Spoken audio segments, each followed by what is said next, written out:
Greetings. Um, I'm back with another episode of the A1 podcast. This is your host, Brother Tariq. And as always, I don't have all the answers, but hopefully this episode will help shed some light on some things you may be struggling with and help us move forward as a people. Okay, so today's topic is Juneteenth.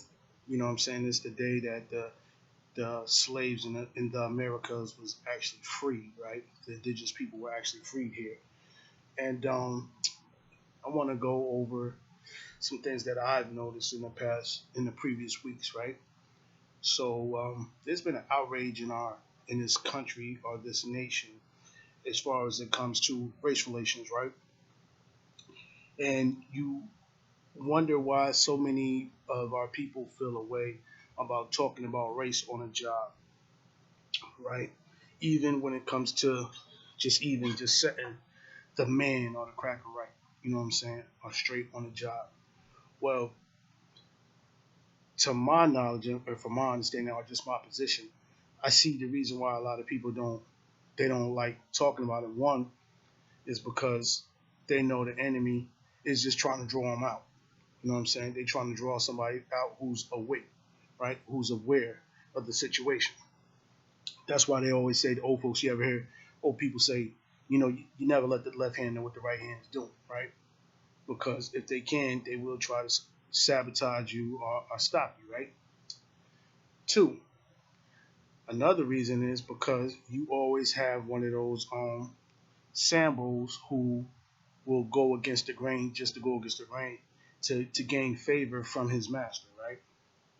So with those two obstacles on the way you earn a living and the way you take care of your family, a lot of people are reluctant to speak up or say anything when it comes to that, and it's frustrating because the year is 2020, right?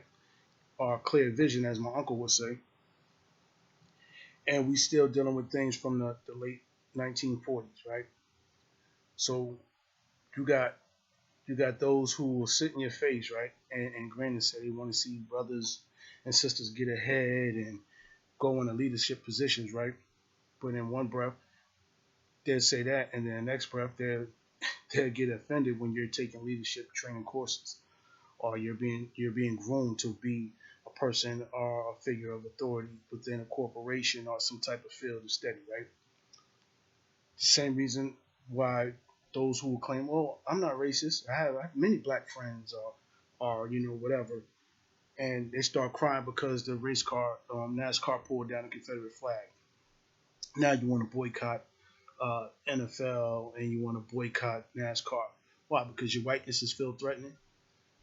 Well, that's the reality, and the reality is they feel threatened because deep down they know they are not the majority. They are not the majority, nor have they ever been the majority, right?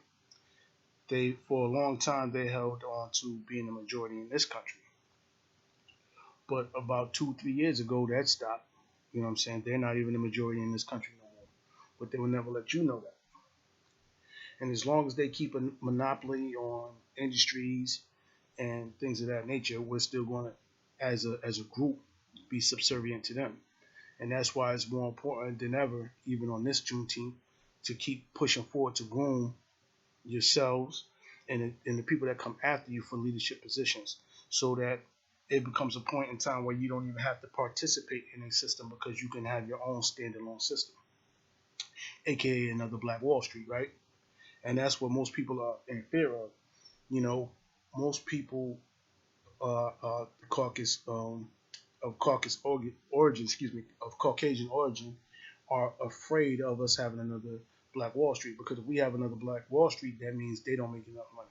If they don't make enough money, that means all their operations and corporations start to close, right?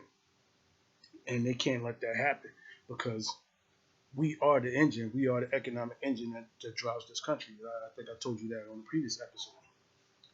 So that's why it's more important for us to go ahead and concentrate our money, right? We need to concentrate our money because it's important for the future generations to have a better starting base, a better starting point.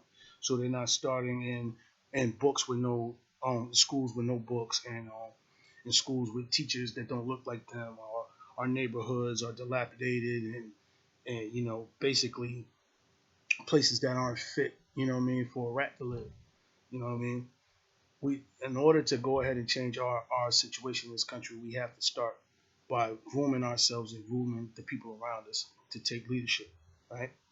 And once you become able to take leadership, you become able to start your own corporation. Once you start your own corporation or small business LLC, sole S corp, sole, sole proprietor, the you stop making pennies on the dollar, right? So when you stop making pennies on the dollar, and you start to make the whole dollar. Your lifestyle change. The things that you have access to, healthcare, food, you know, everything. It changes, and that's what you want to do as a parent. You want to leave that behind for your next generation. You want to leave that behind for your kids and your nieces, and nephews, cousins, whatever. You know what I mean? So it's important. That's very important that we look to not just coast by. You know what I'm saying? Because we all have aspirations and dreams that we want to reach. The only way we're going to reach them is if we put our best foot forward. And that's one of those things that we have to look at ourselves and understand that we have to push ourselves, because it's a saying back in the day. I got my peoples is from the deep south, and back in the day they always used to say the darker you are, the harder you work, right? So that's why we got to work three times as hard to get what we want, because we're already starting behind the eight ball. You know what I mean? These people have a 400-year head start on us, and it's actually longer than that.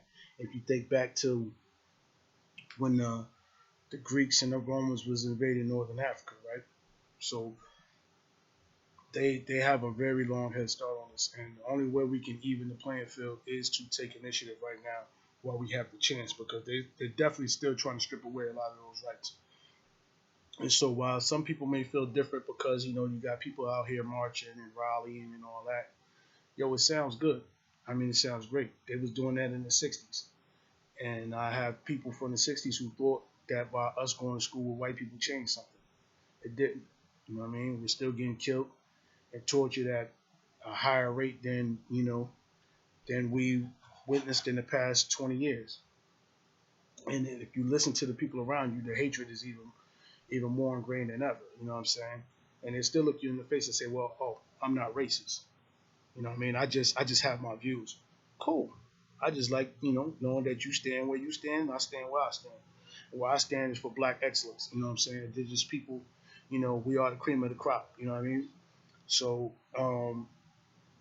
we have to push like we're the cream of the crop. We have to push like we know that we created society, republics, and everything else that these people are benefiting from. So, if we created one, we could create another one. You know what I'm saying? And it all starts with us pushing for, you know, what we feel that is owed to us in our respective fields of discipline. You know what I mean? I don't care if you're a scientist. I don't care if you're a radio host. I don't care. You know what I'm saying? I don't care if you're a factory worker. I don't care if you work in as an auto mechanic. You want your just do. You don't want to be keep taking home pieces of the cake when you can have the whole damn pie. As my man D'Angelo once said. You know what I'm saying? Fuck the slice. I want the pie. I want the whole pie. And that's the number one thing we need to be looking forward to. And when you push forward like that, the people that's coming up behind you, they watch everything that we do.